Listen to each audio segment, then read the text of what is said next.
Hello, my name is Alan. Welcome to my channel, and welcome to Moultrie, Georgia, where it's a balmy 55 degrees, a bit windy. I'm going to do an intro to the Inferno, which I'm doing a read-through with Mr. Mark Nash, who's in London. And if you're subscribed to my channel, welcome back, and if you're not, please subscribe. I'm going to add another picture here, maybe drawing out my face to make it interesting. And I think I'll start with the politics of Dante's Inferno, the commedia, the Divine Comedy in general. Try to keep this under 10 minutes. So we have the think of Italy as divided into three parts.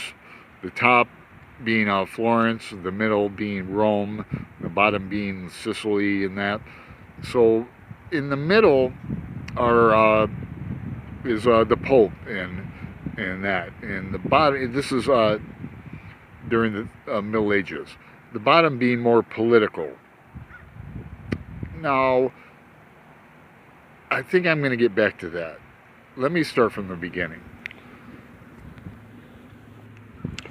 So,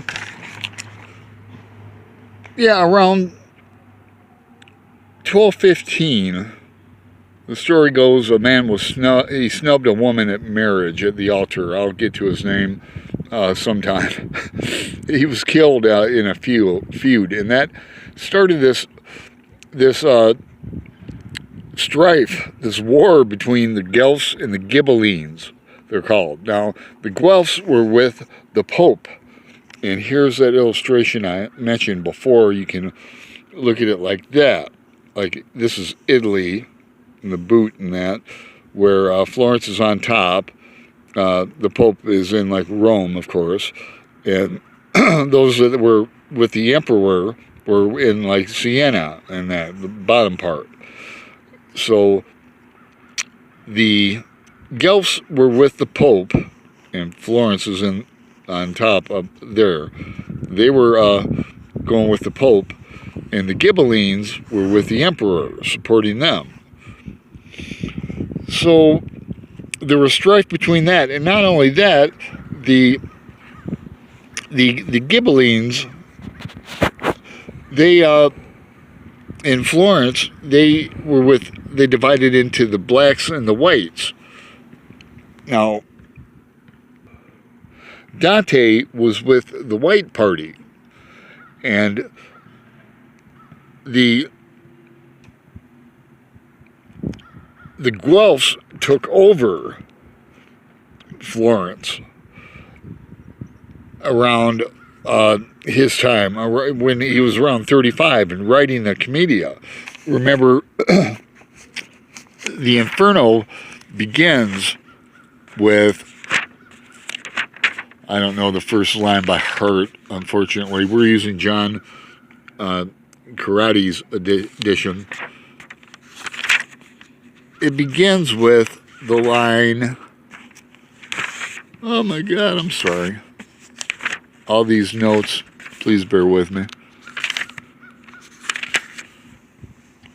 Midway through life's journey, I went astray from the straight road and woke to find myself alone in a dark wood. How shall I say what wood it was? Anyway, midway in life's journey is, if you look at the opening here, midway is the allotted 70 years and 10. Dante was 35 when he started the Inferno. And also, it's not an accurate account. It's like Easter season, Good Friday is what it is. If you line up the sun is in Aries. I don't know if it says that here. Things like that. Well, that's not historically accurate. So he made it to his own liking. It's a very detailed poem, to say the least. So midway through life's journey is like the God-given lifespan for the time, and it's when Dante was writing. He was in midway through his life. Now, getting back to, maybe I ought to mark this, huh, you think? Getting back to the Guelphs and the Ghibellines, Dante was writing this, or he might have started it before exile, but he was exiled during this war, when the Ghibellines took over. Not here, it was later, his exile. But getting back to general, the Holy Bible he used for reference, the Aeneid he used for reference, because keep in mind, Dante did not read Homer's Odyssey. There wasn't a version in Latin at the time of that. So he went by Virgil's Aeneid for like the mythology, and which is, you know, good enough, of course. Here, see, we have the point that I was making before. You know, there was no Friday in the year of 1300, so Dante, he made up the astronomy and the astrology as well. You know, there was no conjunction of the sun, moon, or Aries, or any of that. So I hope everyone has this edition as well. It's my favorite edition. The notes in it are great. I think the rhyme scheme is great. Dante made up this rhyme scheme of terza rima. Now in Italian, these middle lines would rhyme as well, but in English it's near impossible to do. Let's see. So you'll notice as we read through these cantos that in the ascent, the depiction of hell gets like worse and worse, and the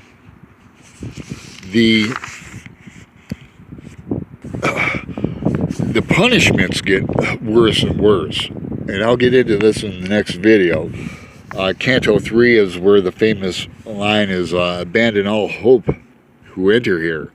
And hope is, there's correspondences and cross-references in Canto 3, Canto 4, Canto going on and on. So I think this is just a brief introduction. Welcome Here's back. the cover where, pardon me, we were rudely interrupted before. Little Spanish moss for you, Southwest Georgia. So I wanted to mention the politics because in the characters, there's so many characters in it, but Dante took not only historical and fictional characters that were dead by 1300, he used real life characters in it too. And so a lot of people get it. His enemies get it. Pope Boniface VIII gets it. He's in a special place. So I just wanted to mention that and kind of wind it up here. So what else can I say? I wanted to keep it under 10 minutes. Let's see. Well, we're doing 2 cantos, 2 books a day, and we'll be reading this throughout until the 18th of December. So I hope you'll join us, Mark and I, and until then, I wish you adieu. Thanks.